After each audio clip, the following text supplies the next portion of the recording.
Welcome back to the Fast Performance Baseball Podcast. I'm your host, Cole Thomas, with my co-host, Connor Reynolds. Connor. How was the week this week? Week's been good, man. Week's been good. We've been staying up with our best speed training programs, and so we've just been getting lots and lots and lots of more PRs, so that's been pretty cool. Been Nice. pretty excited about that. What about you? We're in the midst of velo training right now, and it's been a lot of fun. I don't know, last night I had two guys do plyo velo together. Yeah. One kid that we all know, Frank, who's an absolute psychopath, and Charlie Hayes is a kid from Northfield High School. And I think Charlie broke every one of his PRs last night doing plyo velo. He was getting big ones, like those 4 to 5 mile an hour jumps.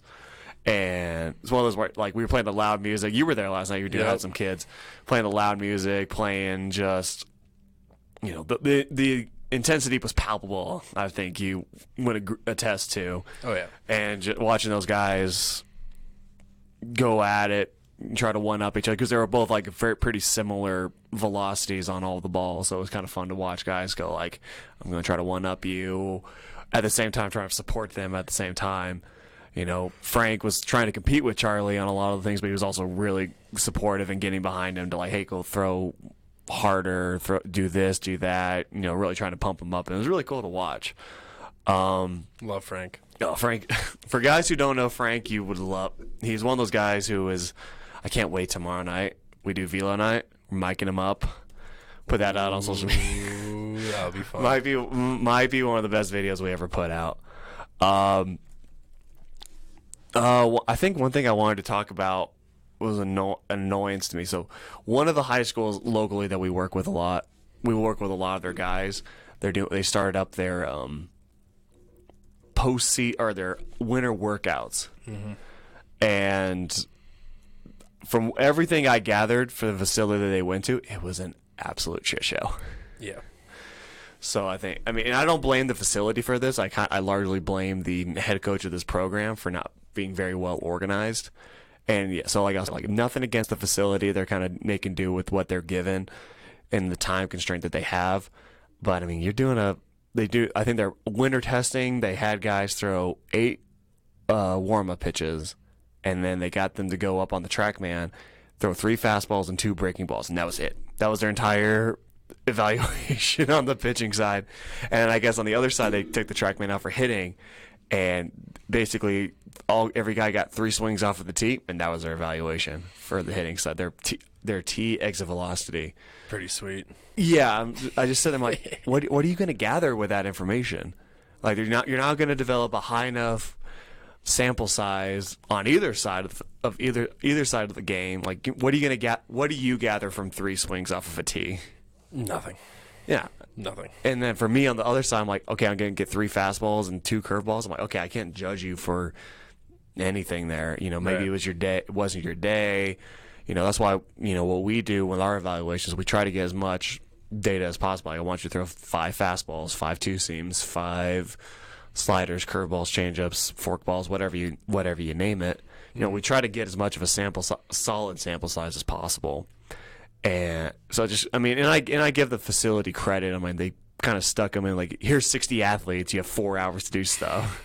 I'm okay, wait, what are you going to be able to do? Right. So one of those things, maybe just builds on what we talked about the other couple weeks ago with the things that high school coaches be organized and have a better communication strategy. Yep.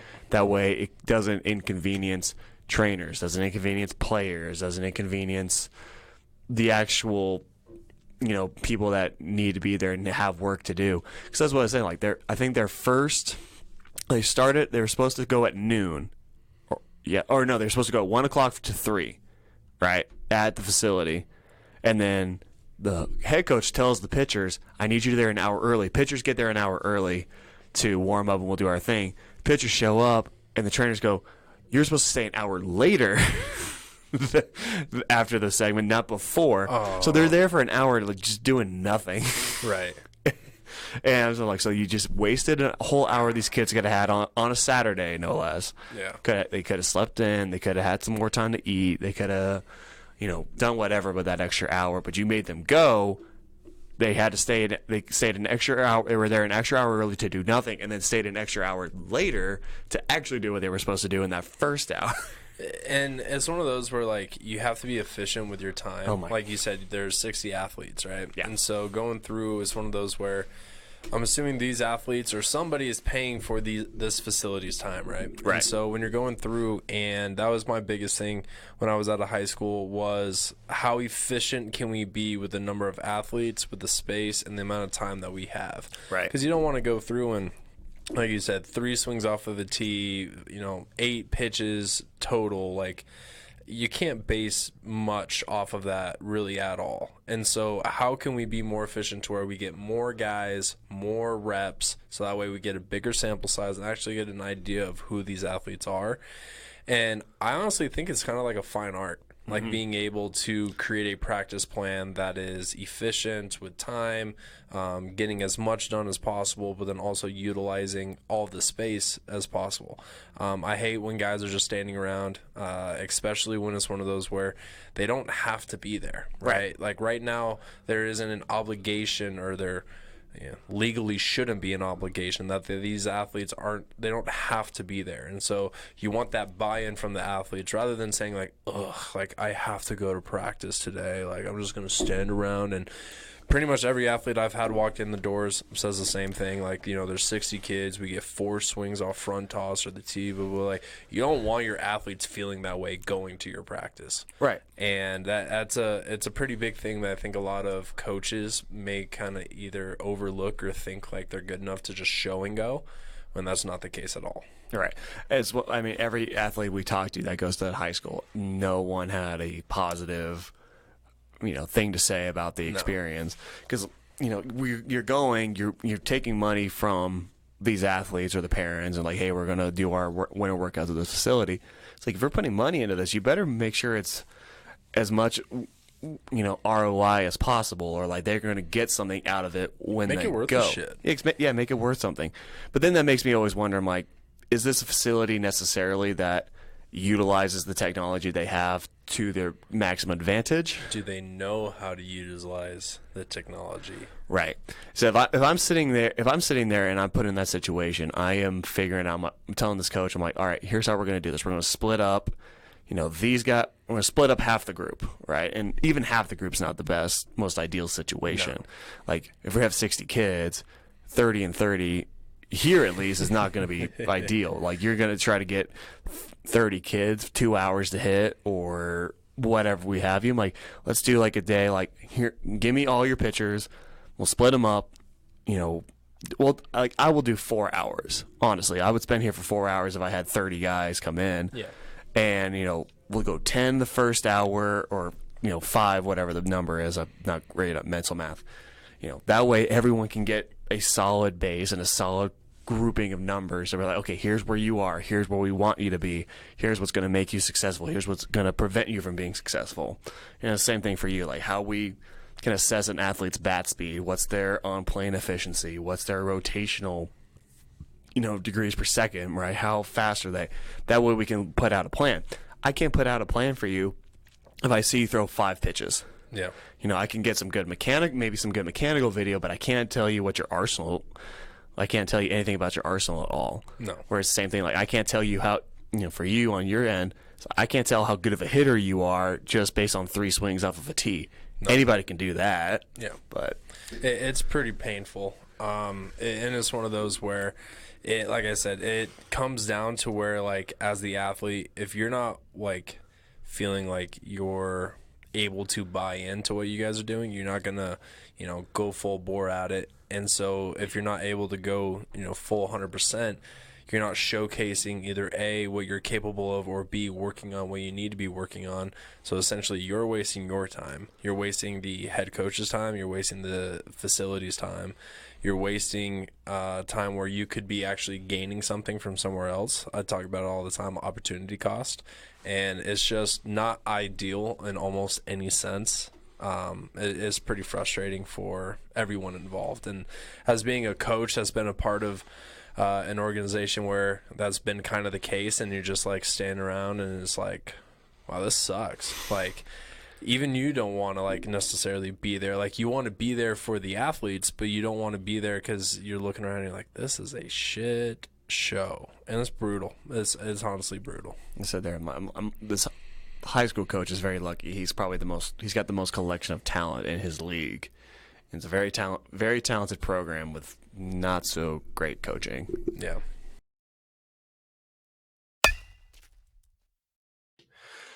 Moving on to our main topic today. We did a couple weeks ago, we did the stupid things that high school baseball coaches do. So Connor and I thought we'd turn it around on ourselves and we do stupid things that baseball trainers do. Yes, sir. Kind of go right back at us. We feel bad. We kind of feel bad for shitting on baseball coaches. So we was like, oh, let's make fun of ourselves. Yeah. I mean, let's be fair and honest. Let's be fair. Oh yeah. And turn it around on ourselves and turn around on our industry. Maybe it'd be a nice little reflection on what we could do better, what the industry could do better. But these are things that we see on social media, things we hear from other athletes, things we see ourselves, just things we see ourselves, having known a lot of people in the industry. So, Connor, I'll give you the honors of having the first pick again. Well, sweetheart, thank you, sir.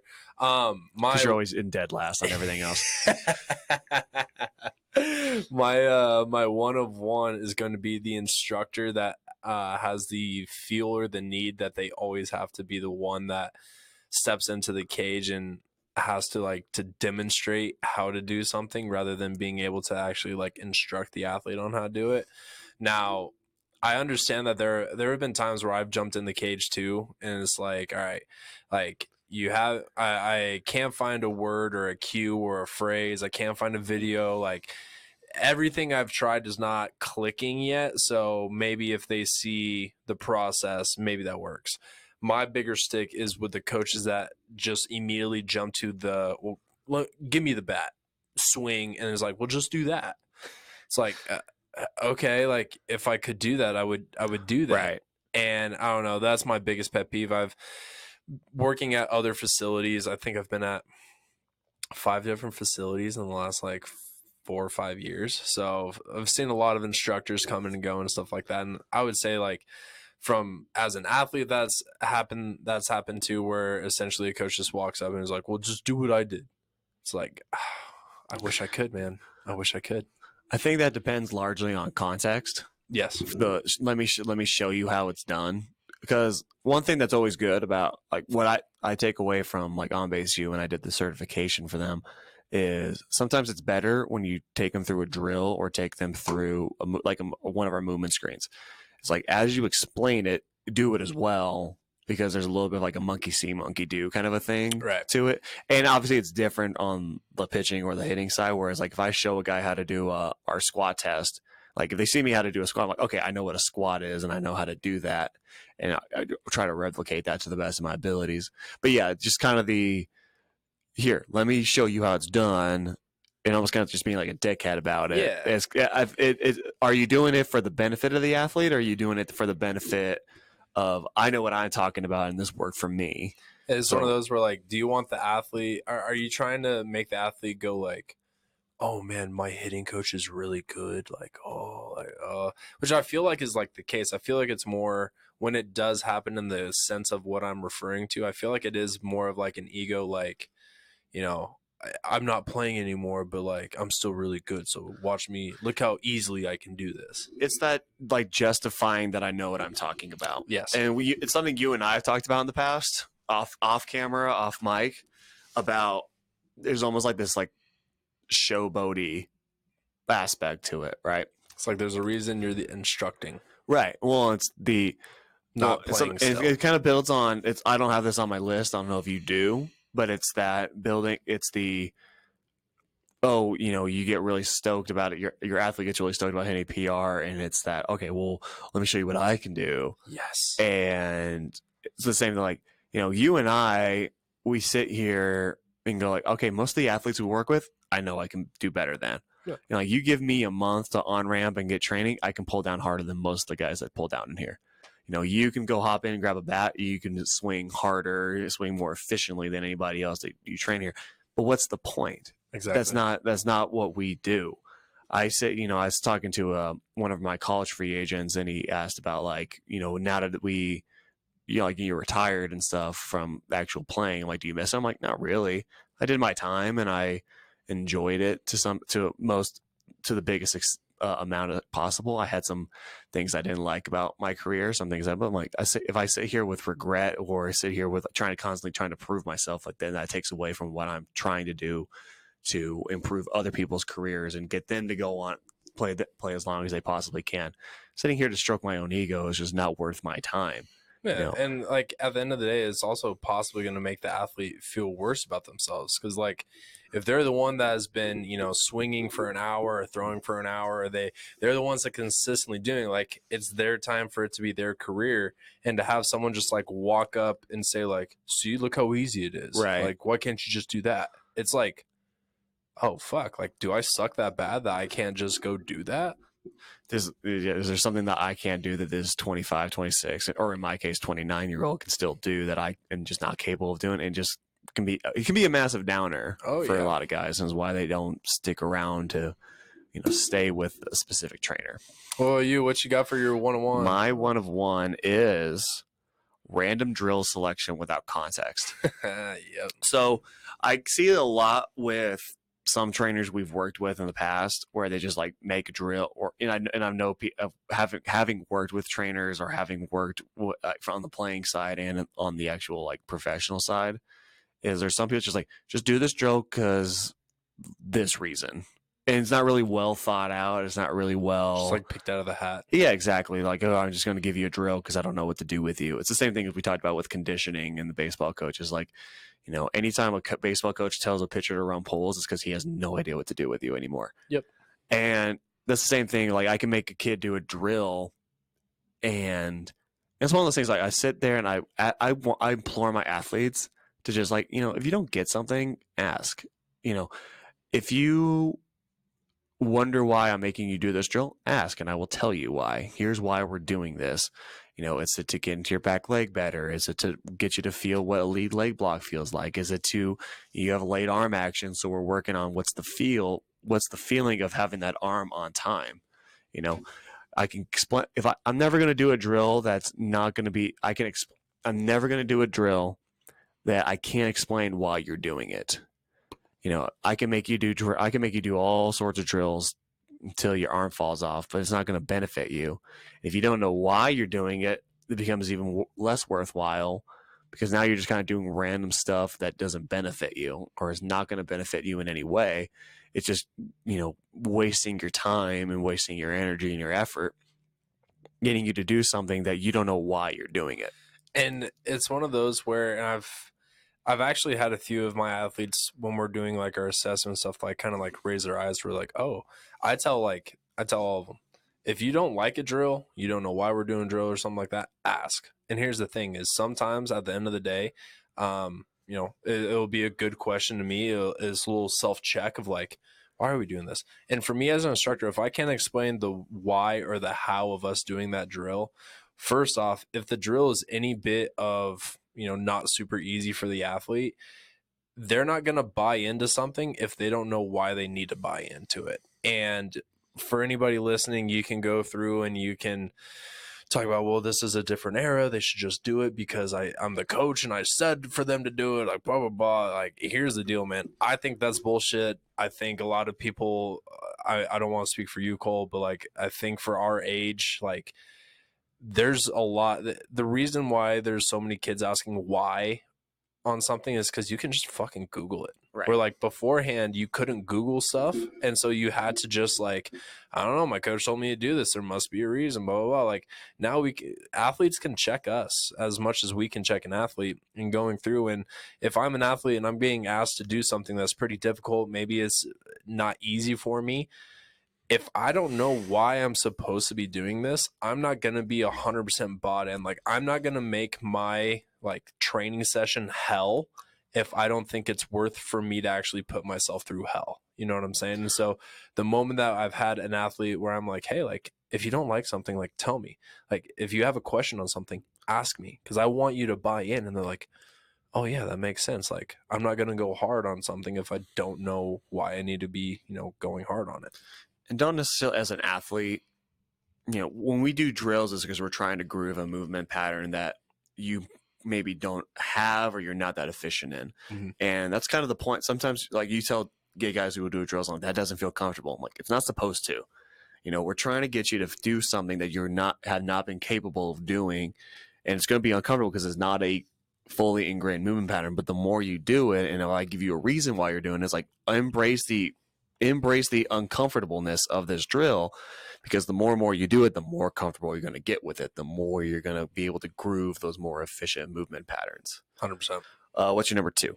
My number 2 is going to be almost like the kind of opposite, is the coaches that give the cotton candy lessons, like the ones where, and I've had athletes when I was at other facilities where trainers would rent cages next to me and stuff like that, where we're going through and we're using like pitching machine, we're going 45 open, we're using heavy baths, we're using short baths, we're using all this different crazy shit. And then right next door to the cage, there was a time where there was an athlete that my hitter, better hitter, just, I knew it, he knows it. If you were to ask the other gentlemen in the cage, they know it. Like, but my athlete was struggling more, and it's because we were doing a little bit more difficult items at hand. Whereas the coach next door, or next to the cage, everything was just little front toss flips right down the middle, and the kid is just the ball is cracking with the bat and stuff like that. And the kid goes through, and that's all they did for an hour, was front toss for an hour. And essentially the kid walked out of the cage and thought he was fucking Barry Bonds and is going to get drafted in the fucking first pick overall. Whereas if you look over at my athlete's getting freaking pissed off and is struggling, is fouling off a lot of pitches, sometimes swinging and missing and stuff like that. And we went through, and my athlete at the end of the day was like, he was pretty pissed off. And I was like, hey man, like, what's going on? He's like, I know I'm a better hitter than the guy that was next to us. And I'm like, I know you are. And he was like, well, like, he was hitting way better than I was. And I like laid it out to him. I was like, here's the thing, dude. Like, that is a session where essentially the kid, no matter what, if you did right, if you did wrong, whatever it is, he was going to feel like he was the greatest. He was going to feel like $1 million. Exactly. And I was like, with you, I go, would you rather suck in a game or suck in practice? He's like, in practice. I go, guess what? I go, that kid's going to suck in a game. Kid did sucking in games. Now that's neither here nor there, but it's one of those where it's like, I'm training you to be the best athlete when it matters, not to feel the best about yourself all the time. Do you know the story of the Astros and how they do their BP at the minor league level? I don't. So this came out. It was a story not too long ago. I forgot who wrote it. I think it was like one of the stories in The Athletic. But like, they're monitoring like how the Astros work their minor league system. And I mean, you look at the Astros over the last 5-6 years, have been just the model of high performance consistency. Like, they're always in the World Series, or at bare minimum, they're always in the ALCS. They're always the best team in their division, and they just seem to just keep pumping out high quality talent through their minor league system. And they've done trades. Don't get me wrong, but they trade like minor league system. Most of their trades are at the minor league level, because they're always identifying guys who may have something that no one else notices or sees, and that's how they keep pumping in talent up to their major league club. And they're like, how the hell did you get this? I mean, like, think like Framber Valdez, like one of their number one guys on the pitching staff, was signed out of, I think he's from Venezuela. I could be wrong. He's either Venezuela or Dominican. They signed him for like $10,000, which for anyone who doesn't know how that, J2 or the foreign system works, $10,000 is pocket change for these organizations. What they give these guys. Like, he was like, it's essentially kind of like being like a 7th round pick in the NFL. Like, you're just like, here, we'll throw you some money, we'll add you for depth, and we'll see if it works. And now he's like their number 2 guy. He was their number 2 guy on their roster, on the pitching staff. But there's a story that how they do batting practice before games at the minor league levels is they set up 2 machines. They have one machine that's throwing fastballs and one machine that throws breaking balls, and it's all adjusted to how the starter in that game throws. So they have like their spin ball wizards, or they have the hack attack, whatever that new system's called. And I think they might do it at the big league club a little bit, like under the tunnel inside. But they set the machines to what the pitcher they're going to see is going to throw. And so there was a story about like they're doing this and guys are rolling over, they're striking out in BP while the other team is sitting there just like kind of laughing their ass off. They're just like, look at these fucking guys. They can't do BP. You know, we feel pretty good about ourselves. While they're doing like their BP, just like here's some fastballs, just crack at the bat, crack at the bat, and then they go on to get run rule, or they don't get run ruled in the minor leagues, but like the Astros minor leaguers will put up like 10 runs on the dudes because they just know exactly what you're saying. We want practice to be harder than the game is, because would you rather be successful in the game or successful in practice, successful in the game? So I want to make practice harder than the game will be. That way, when you hop into the game, you're like, all right, I know the situation. I've been there. I know what this guy's going to throw. I know what his slider looks like. I know what his fastball moves like. So now you're just sitting on, all right, I know what's going to happen, and becomes just find the barrel. And more often than not, they found the barrel. It's crazy. And if we still have anybody that's out there that's like, well, it's really important that, you know, they have that confidence. So we're not saying that you don't need confidence. There are times in which athletes need to have like a little pick me up, but then the majority of the time it's not. And the easiest way I can compare it to a non-hitting sense is runners going from home to first generally are about a 4.2, 4.3, right around their average. And so when I would work with my infielders and we would be doing like IOs and stuff, I would have a stopwatch. And every single time that we would get a ground ball in the infield, my infielders would have to throw all the way across the infield under 4.2 seconds. Now, is every single hitter going to run a 4.2? No. But if all of my infielders have the capability of being able to make the play, not tap, tap, tap, not shuffle, shuffle, shuffle, if they have the ability to field and throw across and get every runner out that's over a 4.2, when you do get that really slow runner, it's still just as easy. It's still the same process. And it's that same idea when you're working with a pitching machine or when you're working with like practice the more difficult stuff. So that way, when it shows up in the game, you're not one surprised, but then two, when it's not as hard, you have more confidence because it's easier. Like we want that confidence in the game. We don't necessarily need that kind of confidence all the time during practice. But what you got for your second pick? My second pick is trainers who take all the credit for their athlete's success. Oh, that's a great one that I didn't have. Fuck. How many trainers have you seen where they just all they post about is one specific athlete that they maybe worked with one time? Dude, I'm thinking of one person in particular right now that we've actually gotten into some feuds with in the past, possibly over this exact format that we are speaking on right now.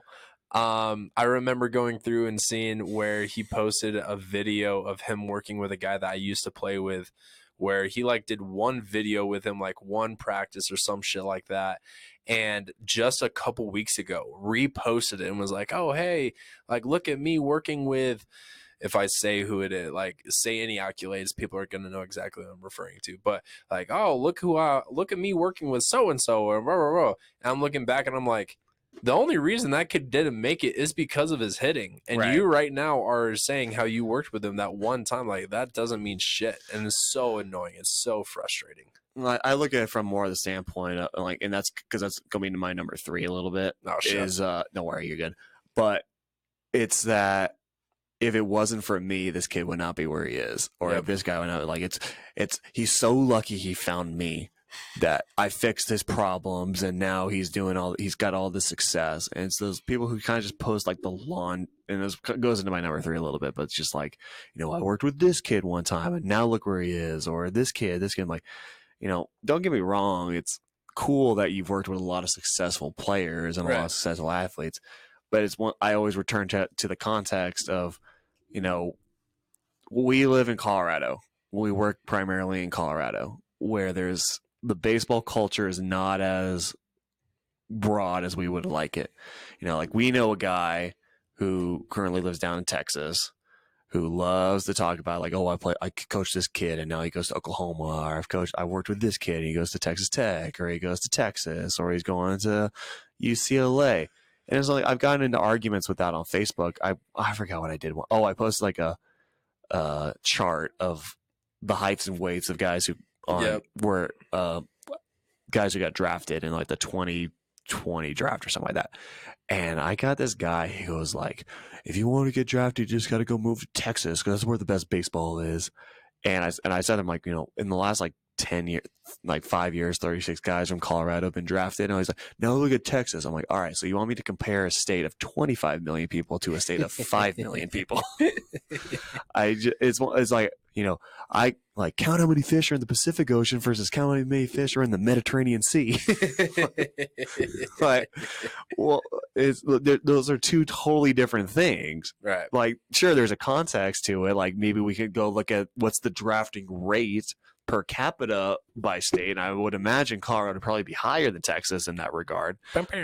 But yeah, like if you go through a population of 25 million people, versus 5 million people, and you go like, oh, I worked with this kid. He goes to Oklahoma. I worked with this kid. I'm like, yeah, everyone does that in Texas or in California or Arizona or states that are more populous than Colorado is. Right. And it's like, I could go roll a penny down the road in Houston and I'll hit 10 baseball players who are all legit, or Dallas or San Antonio or whatever. It's like, you're not that special, especially when you're a big fish or you're a little fish in a big pond. Right. Or there's lots of them. Or when I go there, it's like, it's amazing what you can do if you go to a place where not as many baseball players are and you start building out all these players. That's the development side, right? And I think that's where a lot of that gets mixed up and missed is like, I mean, honestly, like if I really wanted to, the pleasure that I had of working at some of my past facilities, I've had some really big fucking names come out of there. Like if I really wanted to, just like, all the others, some of these coaches that we're referring to, like, dude, I could have fucking draft picks just under my belt. I could have all these Division I Power 5 conference guys that, I've quote unquote worked with by their definition of working with. I don't know. In my opinion, it's one of those where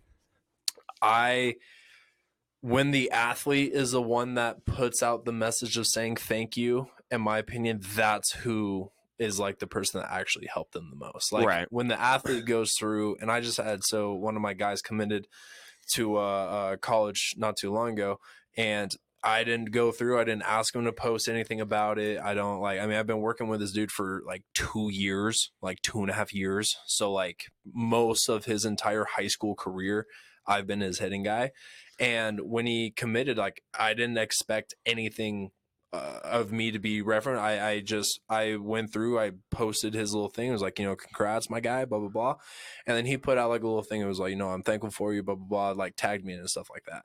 And in my eyes, like that is the difference of like, I'm not the one staking claim on this kid. The kid is saying like, hey, I worked with this guy. And I feel like that there's a big difference. And there's a difference between the athlete giving you credit versus you taking the credit. I don't think those coaches that do that expect or understand. Like the amount of times we've seen a guy get, drafted or commits or whatever, and you see like 6 different facilities all make claim to the same kid, and you're like, wait, what? I always remember, who was the kid? I think it was Quentin Lowe, the kid that went to Chatfield and he got drafted by the Brewers. Yep. So we have a good friend who we'll hopefully have on the podcast here very soon named Nick Childs, and he works for the Brewers now. And I remember talking to him about that, and he was like, I swear to God, we drafted that kid, and it felt like every facility in Denver had worked with him. Yep. So this is saying, like, I try not to claim. Now, there are kids I've worked with in the past that go to other facilities, and if I see them in a list, I'm like, hey, that's awesome. I'm happy for you. But I'm not going to like claim you. I'm not going to, I'll claim the guys who currently work for me or currently work with me and hype them up. But if you worked with me in the past, it's like, I don't work with you. And I've always I've been in this like moral quandary where they're just kind of like, why did you shout me out? I was like, because I don't work with you, dude. Yeah. I haven't seen you in 2 years. Well, it's like, am I going to take credit for working with you 2 years ago, or am I going to work, or am I going to take credit, or would I like to garner more credit for where you are now? Yeah. And like, don't get me wrong, I was probably a part of that, but it's like, I've done my part, this guy did his part, or that guy did their part. Everyone's taking a part, and I'm not going to take sole credit for you being where you are. No. And like, I think the worst is also posting like action shots of kids. Like, where it's like, oh, look at a video of me. Like, if you would have posted like a congratulations to so and so, but you haven't worked with them for 2 years. Like, imagine posting a video of that kid from 2 years ago and be like, oh, like, think back to when you were like this, like, you know, all the work that you've put in. It's like, yeah, he's put in all the work, but not with you. So it's like, why are you posting the video? Why are you taking claim? Like, it's frustrating, and I'm bringing it up because I've seen enough trainers go through and find a video from like 6 years ago when they did work with them, and it's like, that's not even the same kid. It's not the same person. Exactly. And it's like, what are we doing right now? So yeah, it's more like, are you doing it for the athlete's benefit? Or are you there to take, like, kind of do it for your own personal glory? 100%. And that's where we've talked about that ego thing, right? Yeah. What's your number 3? Oh, we're gonna go. Let's see here. My number 3 is, I have a big issue with trainers that act like they all their athletes are always exuberating or showcasing what they work on. So like, if I've had a guy, like, let's say that we have a really high attack angle, right? And we'll go through and we'll be working on it. And let's say that kid goes out and plays on a weekend and like puts out a video of him hitting or something like that.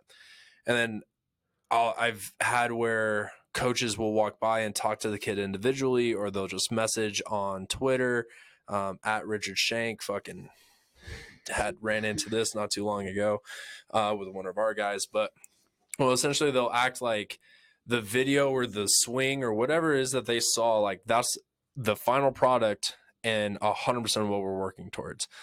It's like an instructor, like, can't see, like, you know, your swing may not be the greatest, but what are you working on? And if the kid's able to say, like, I know I have a high attack angle, or I know I get out on my front foot, or I know I dump my barrel, I'm working on that. There's a difference between that and then also an instructor just walking over you like, man, you dump your barrel like massive, or this or that. It's like, yeah, no shit. Like, we've been working on that for the last 3 weeks. If you would actually, like, reach out to the instructor or talk to the kid about it, like, you would know that that is a known problem and we are working on it. Like, every swing that an athlete takes does not directly reflect the instruction or the plan that the instructor has put out or created for that athlete. Like, athletes, there's a reason that they're still working on it.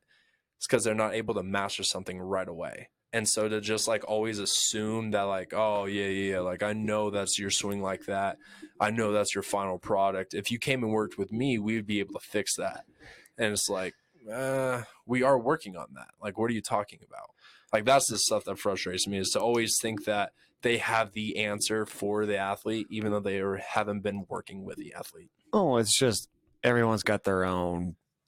Like we said, the fat passing, like, it's ego, right? Yeah. Everyone thinks that they can fix every single kid, and everyone thinks that just based on a video, that's what the kid is. And it's the same thing. It's like the same thing with polling. I hear all the, like, in politics, and like polling a poll, you see anything like this person's up on that person by how many percent? That poll is just a snapshot of time. Oh yeah, right. When you post a video on Twitter or on Instagram or something, like, of your swing or your pitching mechanics, like, that's your swing at that moment in time. And like, we always think about, like, there's always a lot of context missing in those things. Like, you don't know what an athlete's working on. Like, you can look at one, like, I can work with an athlete on something and take a video of him, and maybe he's working on his lead leg block, and then I'm going to get like 50 different comments about, like, oh, that kid's arm action stinks. I'm like, well, that's not what I'm working on right now. I mean, obviously, arm action would be the first thing I work on.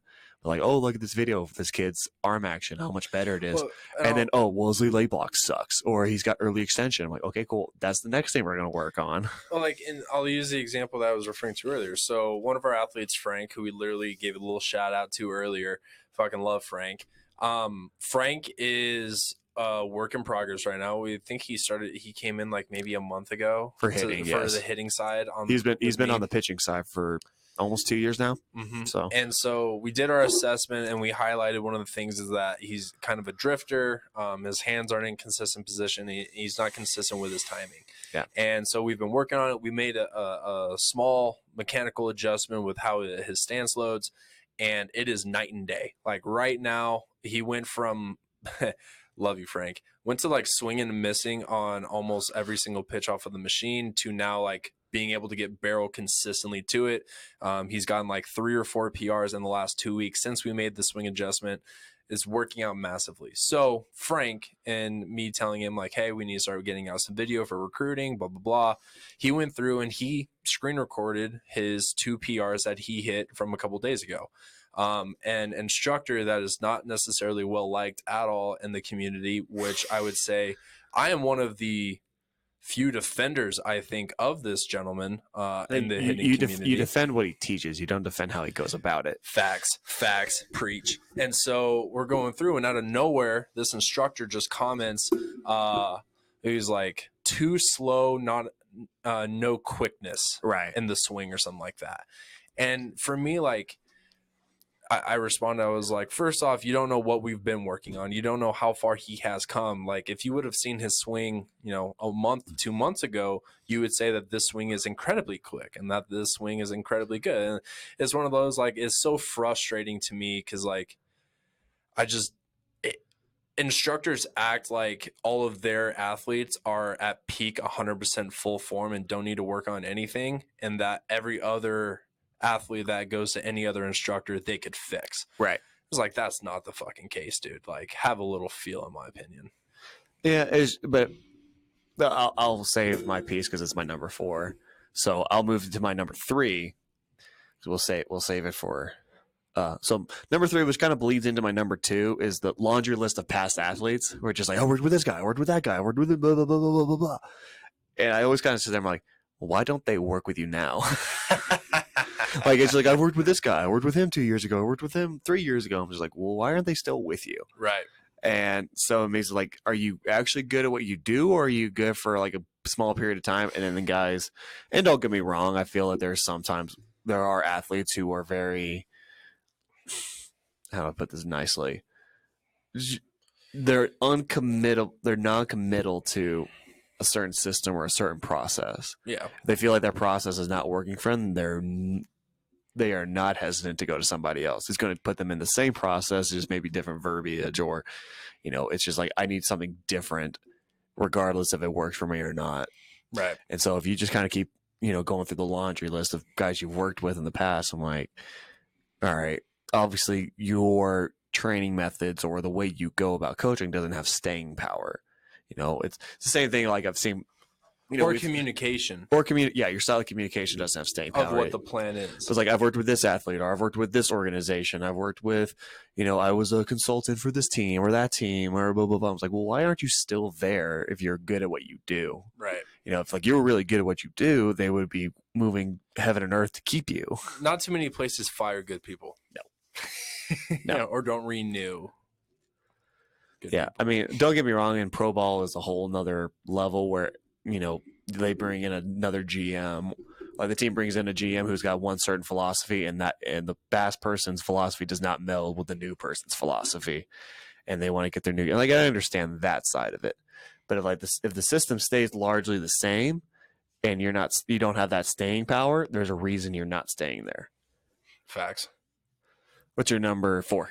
Number 4, wrapping up my Mount Rushmore, is going to be the over QE or not able to adjust. So, and hand up, I've been this guy, and it's one of those where I try and check myself all the time, but it's the instructor that is unable to like adjust to the athlete and is essentially like kind of stuck in just what they do.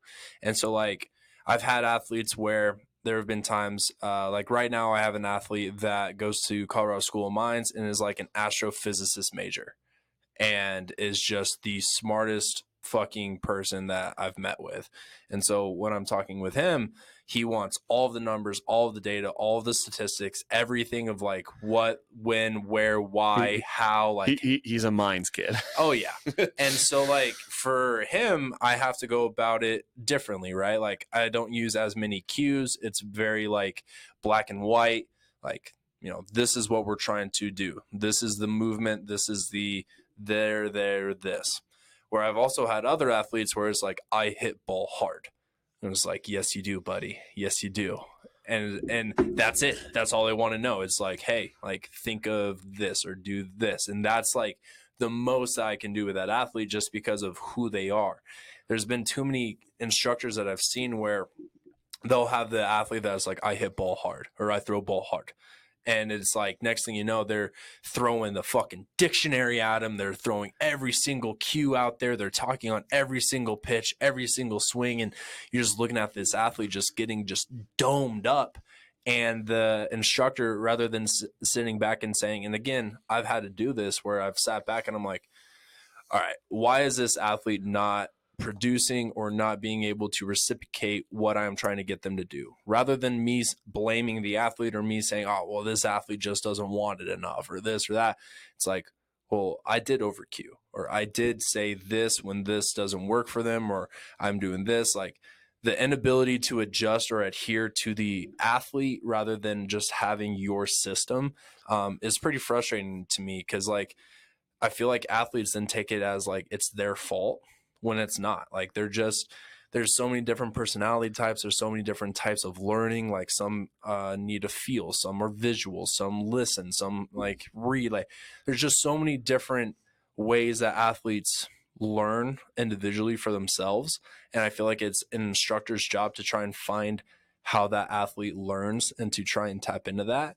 And I've just seen too many instructors where it's like, nope, if they can't do it my way, then, you know, they're not going to figure it out. And it's like, that's not how this works, man.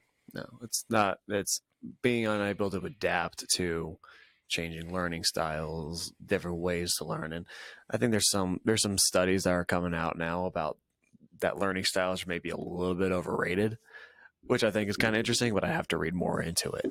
But if you can't make adjustments based on how an athlete reacts to what you're teaching, if like you're trying to get them to do something and they just can't do it because for whatever reason they just can't comprehend it, you have to be able to make an adjustment and be able to find a way to get them to feel what you're trying to get them to feel. One of my favorite quotes of all time is that you're only a good captain if you can sail when fucked it all up. I know what you're saying. Yeah, like it doesn't matter. Like if you're it's hard to be a good captain when you never sail on choppy waters or something like that. Exactly that. Like, but I think there's too many instructors that think that they're on choppy waters and that they're like, that's why they're good. And it's like, no, you're just good because you've essentially been handed all these really incredible hitters already, or pitchers already. Like, you haven't had to do much of anything when it comes to actually instructing. You've kind of just managed. Right. And like, that's the frustrating part. Like, I'll see these instructors like bang their chest of, I'm the best instructor. It's like, a dude came to you when he was throwing 94 and I was throwing 95. Yeah. Whoa. Congratulations. Like, the dude was hitting 300. Now he's hitting 302. Like, everything else is the same. Are you really that good of an instructor, or are you just getting good enough athletes to where you don't have to adapt? Right. So my last one is something that always kind of just irritates me because it just seems lazy to me, is the trainers who would rather criticize others than tout why they are good. Mm-hmm. And something we fall into a lot. It's like the same thing we talked about earlier with Frank, is there's that specific guy who loves to shit on people who don't adhere or train the way he trains guys. And he's the worst at it. Like, there's some people who are bad faith, and I think he's bad faith, don't get me wrong.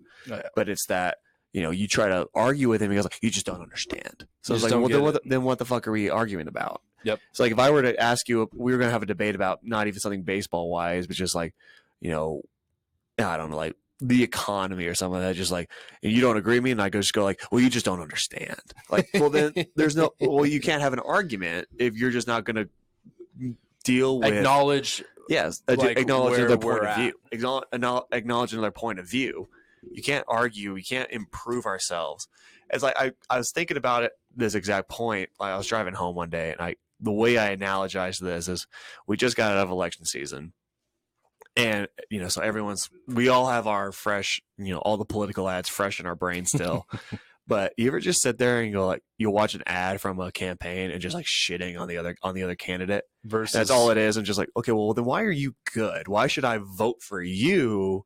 Like, I get that I should not vote for that guy, but why should I vote for you? It's the same way as like, I get that from your point of view, I shouldn't go to that facility or go to that trainer, but why should I come work with you? one of my favorite ways of, because where I first like came across this like I understood kind of that idea, but like I'm a very visual analogy person. Like that's how I retain shit. Is I saw this photo and it was of these two kids, and one kid was trying to chop down the other kid and like kick him in the legs because the contest was who's the tallest. Right. And so the one kid, instead of trying to show like, hey, I am taller, he just went over and kicked the other kid in the shin. The other kid falls down, and then the other kid's standing up and he's like, look how much taller I am. Right. And it's like, are you truly that much taller? Because like when that kid's shin heals and he stands back up, he's not like, you're going to have to either A, kick him in the shin again, or B, actually find a way to show that you are taller. Right. And like, there's just too many people, I feel like, that go through and think that they're taller because they kick someone else in the shin rather than just being able to showcase why they're actually taller. And I think, and I see that as well. I mean, don't get me wrong. This is a whole, the way our culture and our society has kind of been adapted through social media, or like, and I don't want to shit on social media. I know I seem like I do that a lot, but we too much incentivize people being overly critical as opposed to people being overly like analytical. Like you can get far more clicks being like that you were wrong, you are a terrible person, and then go like, hey, that's a very interesting way to do it. I don't know why maybe that's something worth considering or something worth trying out. Trying your method of training guys. You know, trying your method of try this cue that I never thought of. I never thought about this cue, or I never thought about this drill. Is that drill stupid, or that cue is stupid? You're stupid. Your athlete's he's never gonna amount to anything. It's you get so much more clicks that way, and it's like I've got blocked by a guy. His name's Lance Wheeler. He created the core velocity belt, and don't get me wrong, core velocity belt is a great product. And I like a lot of the things Lance says when it comes to baseball. But what I hate is when he has to go out of his way to criticize other facilities or other training methods. Yep. Because it's like, don't get me wrong, I like Driveline. I'm a big proponent of what Driveline does. Lance used to be a very big proponent of what Driveline does. Right? Used to love what they do. And then all of a sudden, just kind of feel like he found a way that it just was more advantageous for him. He got more attention and more traction on Twitter or Instagram if he just shit on Driveline. And which is crazy because they teach the same thing. So there's one thing like, it was a friend of mine, Peter, who you know, Peter Bayer. He was doing a bullpen in the biomechanics lab over at Driveline down in Scottsdale. And he has a tendency where he pulls his head when he pitches. I mean, he still throws 96 to 100. So I'm like, pulling your head, what the hell? Who cares? Right. But Lance had to go in on like, oh, you know, he pulls his head. He'll never be able to find it. Yeah. Yeah, exactly. Well, this is on the mound, but it's like he'll never be able to throw a strike. Wasn't his thing is that like because Driveline does pull downs, that it translates into the throwing mechanics, and that's why it's so bad. Is because then you get that feeling. I thought that's what it was. Something along those lines. But he was just like thinking like how Peter pulls his head. I'm like, right. Dude throws 96, and this guy commented or responded and just like, why do you shit on Driveline? You guys teach the exact same thing. And I respond to that guy and goes like, because he craves attention. And Lance blocks me for that. I'm like, Lance, what incorrect statement did I say? You crave attention. I mean, this is a guy who, I don't know what his deal is right now, but he posted a thing on Instagram a couple weeks ago. Yeah, like right after Thanksgiving, something like that, where he basically just kind of just tries to shit on baseball trainers in general, where it's like, look at it, you know, all these guys are robotic because we're training them to do these things. Everyone's a robot. No one's free. And he's like, look at these free throwers. And he posted like a video of like a. Yes, I know what you're talking about. I sent you the post where he sends like he puts up a graphic of people like, it was like the Arab Spring, and people are throwing rocks at like military tanks. I'm like, look how natural these guys are throwing. Yeah, during a riot. I'm like, what the fuck are you doing, dude? And I sent that to you. I sent that to Jess. I'm like, that's one way to draw attention to yourself. Someone commented, it was like, I really appreciate you like supporting like fucking like government violence or something like that. And his response was like, I don't understand how I'm supporting violence. And she commented the top left video, because it was like 4 separate videos. The top left video was during like a genocide or some shit like that. And it's like, exactly, and that's what have a clue, buddy. Right. Well, that's what I said. Like, you know, you're trying to prove a point, and it's like I don't know, like how I don't know how you can really draw a point. So like, look how natural this guy's throwing mechanics are. He's just throwing a rock. He's never had pitching. He's never had pitching lessons, and it was like shocking to me. I saw that, I'm like, what the fuck? And what was sad thing is like there was some people I follow that I have a lot of respect that liked it. And I was just like, oh god, guys, come on, don't encourage him. Now here's the thing though, like at the end of, like I get what he's, and I know you get it too. So like I hope they were liking the photo in the sense of like there's a lot of like natural movement that I will say like, and we teach guys out of. Yeah, and like, but I think and here's what it is. I don't think it's that we teach them out of it. I think they get to a spot where they're anticipating us to teach them out of it. Like as an athlete, if I'm not, you know, when I'm younger, told to like, hey, just go and experience, like go fail, go succeed, like try different things. If I'm told, if I value winning so much at a specific age, I'm going to throw out everything that might make me possibly fail, and I'm going to become robotic, because it's like I don't want to upset my parents, I don't want to upset my coach, I don't want to upset my teacher, I don't want to upset myself, like I don't want people to be disappointed in me. So like I have to then operate like I have been told, otherwise we're going to fail, and when we fail I get in trouble. Like I feel like there is a certain point where it's like I've seen kids where I remember I was doing a lesson with a kid, I think he was like 6 or 7. One of the more natural was a lefty, and just the swing was incredible to a point where I literally pulled, and I was supposed to only be doing a lesson with the older brother. Right. He just kind of was there for the side. And so I was like, hey man, like hop in, let's swing. I pulled the parent aside and I was like, hey, you do not let anybody touch that swing. I go, just let him do his thing for the next like 3 years. Yeah. Like let him hammer this in. And the parent was like, wait, really? Like, right. Yeah. That's what I tell. Yes. I tell parents, like, I don't, like, I'll do group settings with like younger guys. I'm like, I don't work with guys until they're like 13 or 14, because there's just no point. Like, I want you to be as natural as possible. It's when we get into this, like, oh, he's not throwing strikes. I'm like, he shouldn't. He doesn't know how his body works. Like, you're trying to, you know, it's trying to put like a square hole into a round was a square peg into a round hole. Mm-hmm. Like, he doesn't understand his body. He's got a lot of growing to do.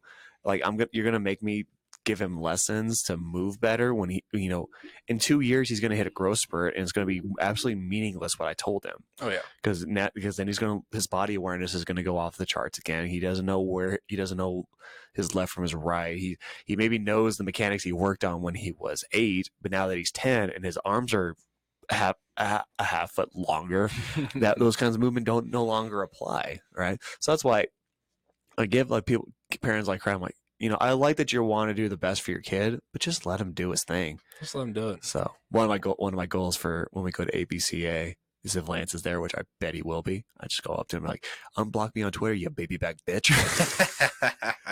All right, wrap it up. Do you have any honorable mentions at all? I do have some honorable mentions. That's one of my big goals. I want to do that so bad. So let's see here. I'm not a big fan of instructors telling athletes what to feel. Like trying to just like, hey, you need to feel blank.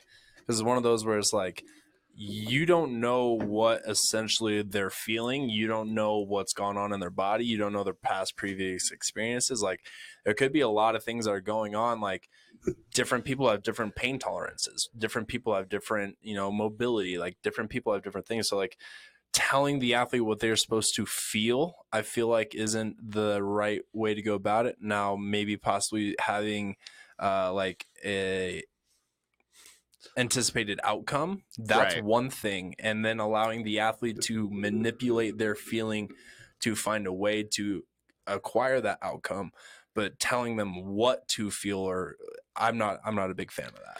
Well, I that's something I always find interesting, and where I say, you know, it's I think you're going along the lines of getting a guy to feel something that they're just not capable of feeling, right? Yeah. It's like that's what we always talk about, like evaluating guys on the mobility side or evaluating them in this aspect.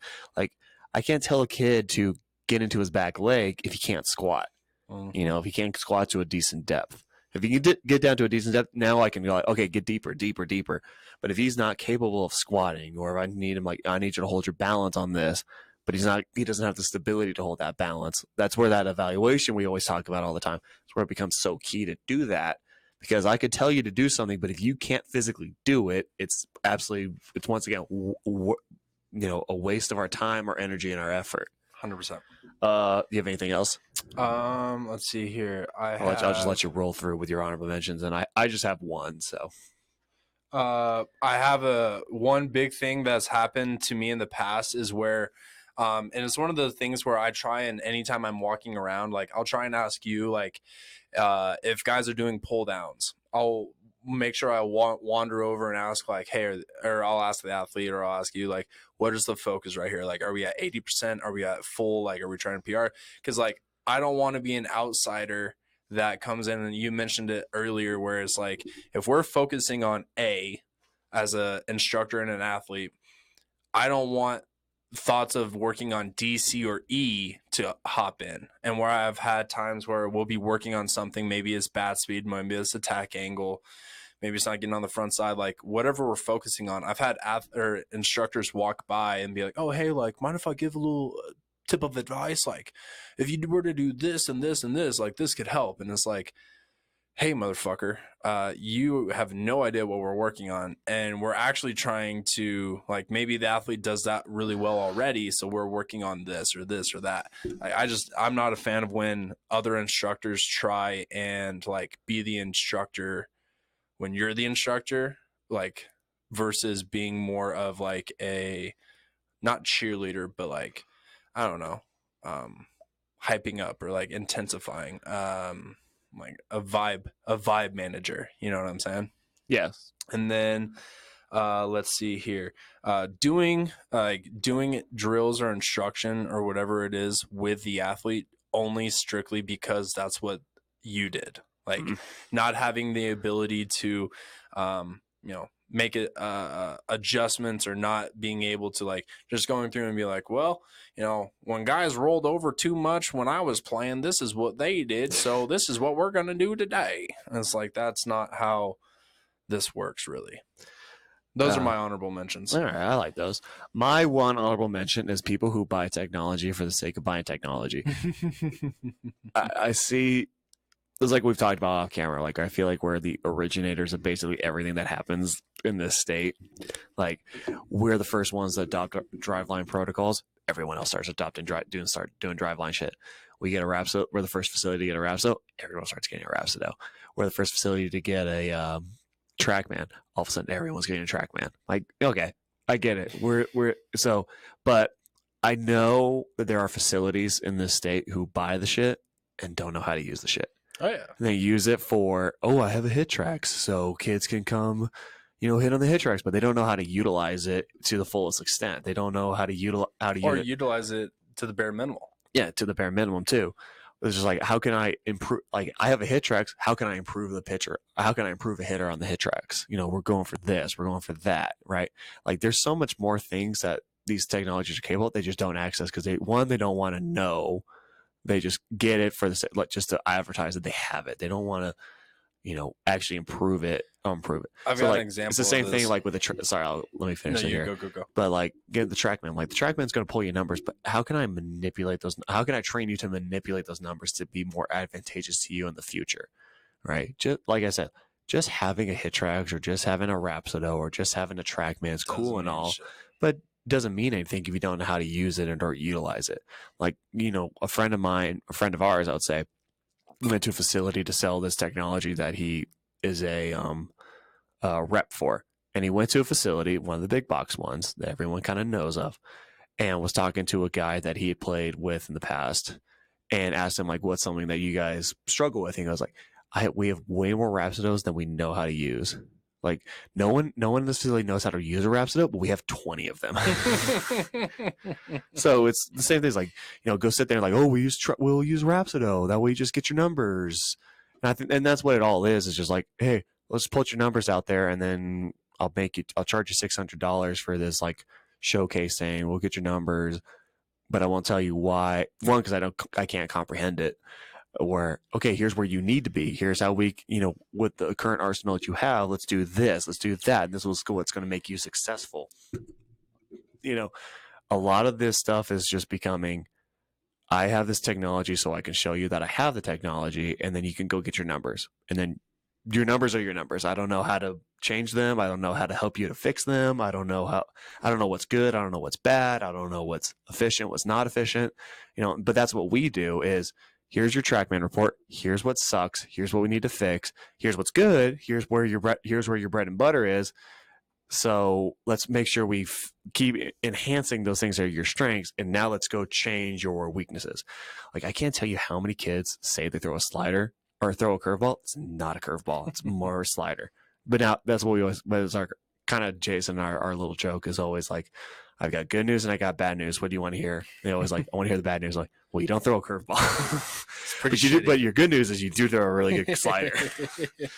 So, just to give an example of that, I was at a facility where we went through and we had just acquired a piece of technology. I'm not going to say what technology we've got. I think it might be pretty easy to pinpoint who I'm referring to. But as a facility, we go through, well, not even as a facility, myself. So myself, I went through and I bought this piece of technology.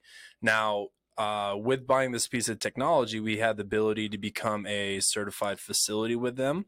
The one thing, though, is that everyone had to become certified with their piece of technology. It would teach you like how to use it, but then also how to digest the information that you're receiving from it.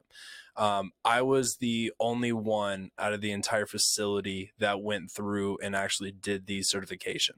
I've been asking for months for the other instructors to go through, and I'll say instructors with air quotes, but I was the only one that essentially went through and did it. I was able to finagle for us to still get onto their certification website, so that way we'd be listed. We got the banner, all of that fun stuff. When I decided that I was going to not be there anymore, leave, the facility thought that they were going to be able to keep and hold on to the piece of technology. I went through and my first question was, do you guys even know how to use it? They said no. Well, they said no, but we'll learn how to. And I was like, well, you guys have had 7 months to learn how to essentially use this piece of technology. You haven't shown that you want to at all. Like, you have no reason, you have no purpose. So I didn't let them keep it. And now since then, they've acquired more pieces of technology, yet from all the people I talked to, they're not able to use it because the facility doesn't know how to set it up. Right. And so they have all of this technology that they have access to, but don't have access to. Right. I should have expanded on that too. Or like, they get the technologies that they don't know how to use. It's the same thing with certifications. There are people who get plenty of driveline certifications or on-base use on-base use is a little different, but yeah, your blast motion certifications or your, whatever certifications you could find. People will do like, I'm this, I'm that. I'm like, but do you get the certification? Just, it's the same thing. Like, do you get it to say you have that certification, or do you actually use it? Like, right. I understand, like what I say all the time is like, I believe that I get these certifications because I do it and I really have a passion for, I want to know this shit. Yeah. Because it puts me ahead of everybody else. And the same, like Jason and I are on the same plane where it's not too long now where there's going to be players who know more than the coaches. If it hasn't already happened. If it hasn't already started happening. Right. Where, we do this because we criticize a local professional baseball team here because of their unwillingness to adapt to the times. But like, there are going to be guys who play in that organization that know more than the pitching coaches in that organization, know more than the pitching coordinators in that organization. So if you're a coach or you're a trainer, you need to make sure that you're on top of the game. You need to be able to have an honest conversation with an athlete when they ask you about a certain training system or a certain training aspect. And if you don't know it, they're going to move on. And I feel and I think there's a little bit of ignorance in that as well, where they just go, like, I'm driveline certified, and parents go, like, oh, that's awesome, but then I don't know jack shit about how it actually works or what that training system actually is. Right. So that's one of always my biggest annoyances is getting shit that you don't use just to make it a marketing point. There's a difference between using it as a marketing tool and using it as a tool. Yep, 100%. Like, is it for the athlete or is it for you to sell to the athlete? Exactly. Closing out this episode, Connor, you got some shout outs for athletes this week? Yes, I do. So been going through, last week was the first time that we started to where I'm going to be giving some shout outs to my athletes that are getting some PRs this week. So going through, want to give it some quick shout outs. First one's going to be to my guy, Leo. Leo is in 8th grade, really good dude. For anyone that's been in the facility, you guys know who Leo is. Leo got a distance record. He went from 199 to 207 feet. Shout out Mr. Leo. Nate Brown is a pitching and hitting guy here at the facility, so pretty cool for him. He went from 338 to 366 on the distance. Jaden Perez. Jaden was mentioned last week as well. He got another PR. He went from 209 to 217 on his distance. Vincent Roscoe went up from, let's see here, rotational acceleration 12.3 to 13.9.